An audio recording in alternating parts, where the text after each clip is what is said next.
கடவுள் இந்த உலகத்தை ரொம்ப அருமையா படைச்சிருக்கிறாருங்க. இரவு பகல், இன்பம் துன்பம், ஆண் பெண் என்று எல்லாவற்றையும் எதிரும் புதிருமாக மிக அழகாக படைத்திருக்கிறார். இந்த உலகத்தை எல்லாம் படைச்சிட்டு கடவுள் பூமியை நோக்கி பார்த்தாராம். பார்த்துட்டு எல்லாம் நல்லா இருக்கு, எந்த குறையும் இல்லை அப்படின்னு சொல்லி நல்லது நல்லது என்று கண்டாராம். நான் படைச்சது எல்லாம் சரிதான், எந்த குறையும் இல்லை அப்படின்னு சொல்லி தனக்குள்ளே சந்தோஷப்பட்டு கொண்டார். ஆனா மனுஷனுடைய வாழ்க்கையில துன்பங்கள் வரும்போது மட்டும் நம்ம கடவுளை கேள்வி கேட்கிறோம். ஆண்டவர் ஏன் இப்படி உலகத்தை படைத்தார், ஏன் இப்படி துன்பத்தை வைத்தார் என்று. பகலை ஆள சூரியனை படைத்தார், இரவை ஆள சந்திரனை படைத்தார். சந்திரனை படைத்த ஆண்டவர் அதற்கு வளர்பிறை என்றும் தேய்பிறை என்றும் வைத்தார். இந்த வளர்பிறை தேய்பிறைக்கும் மனுஷனுடைய வாழ்க்கைக்கும் ஒரு சம்பந்தம் இருக்கு. நான் ஜாதகம் சொல்லல, ஜோசியம் சொல்லல, வேதத்தின்படி நான் சொல்றேன்.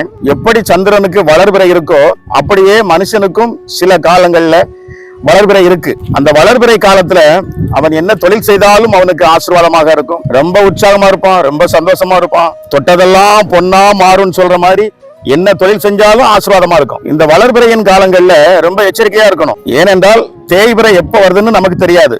இந்த வளர்பிறை காலத்துல மனுஷனுக்கு பெருமை மட்டும் வந்துடக்கூடாது. ஏதோ நான் உழைக்கிறேன், கடவுள் என்னை ஆசீர்வதிக்கிறார், அதனால நான் நல்லா இருக்கேன் அப்படின்னு சொல்லி கடவுளை மேன்மைப்படுத்தி ரொம்ப தாழ்மையா நடந்து கொள்ளணும்.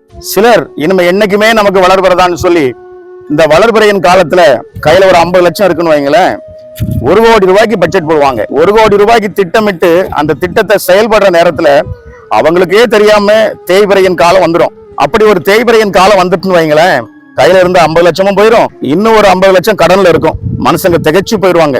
அப்படிப்பட்ட நேரத்துலதான் கடவுள் ஏன் இப்படி என்னை படைத்தார் என்று சொல்லி கடவுளையே மனுஷன் கேள்வி கேட்கிறான். வளர்பிறையின் காலத்துல, அதாவது காசு பணம் சேரும் பொழுது ரொம்ப எச்சரிக்கையா, ரொம்ப கவனமா, ரொம்ப தாழ்மையா நடந்து கொள்ளணும். அதே போல தேய்பிறையின் காலம் வருதுன்னு வைங்களேன், இப்பொழுதும் ரொம்ப எச்சரிக்கையா, ரொம்ப கவனமா, ரொம்ப பொறுமையா, கவனமா நம்ம வாழ்க்கைய கடந்து செல்லணும்.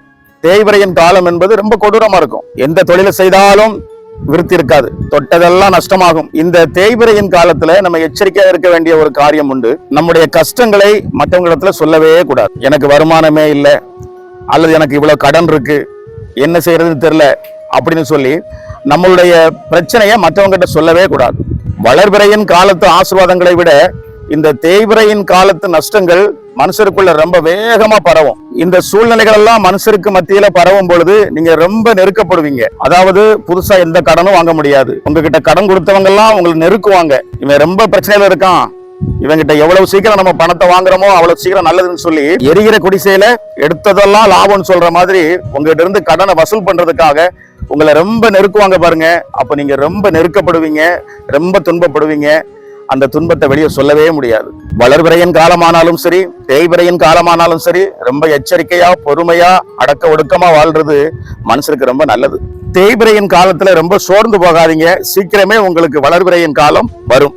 கடவுள் சகலத்தையும் அதினதின் காலத்தில் நேர்த்தியாய் செய்திருக்கிறார். அது மட்டும் இல்லங்க, கர்த்தருடைய வார்த்தை சொல்லுது பாருங்க, அழுது புலம்ப ஒரு காலம் உண்டு, சந்தோஷத்தினால் டான்ஸ் ஆடக்கூடிய ஒரு காலமும் உண்டு, தேட ஒரு காலம் உண்டு, அதுதான் வளர்பிறை, இழக்க ஒரு காலம் உண்டு, அதுதான் தேய்பிறை.